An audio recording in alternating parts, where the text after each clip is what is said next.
ദൈവം ചില കുടുംബങ്ങളിൽ തകർച്ചകൾ അനുവദിക്കുന്നത്, ദൈവം ചില കുടുംബങ്ങളിൽ കണ്ണുനീര് ഉണ്ടാകുന്നത് തടയാത്തത്, ദൈവം ചില കുടുംബങ്ങളിലെ തകർച്ചകൾ കണ്ടിട്ടും പ്രത്യേകിച്ച് പ്രകടമായ രീതിയിൽ അവരുടെ കുടുംബത്തിലെ തകർച്ച പെട്ടെന്നൊറ്റ രാത്രി കൊണ്ട് എടുത്തു മാറ്റാത്തത് എന്തുകൊണ്ടാണെന്ന് പ്രിയമക്കളെ നിങ്ങളിൽ പലരും ചിന്തിച്ചിട്ടുണ്ടാവും.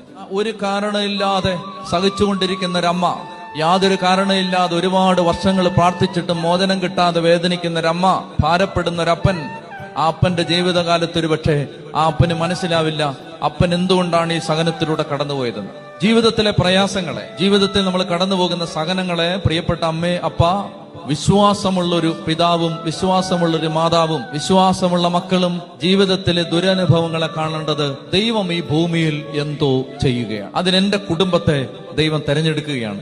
എന്റെ കുടുംബത്തിലേക്ക് ദൈവം കൃപ നിറയ്ക്കുകയാണ്.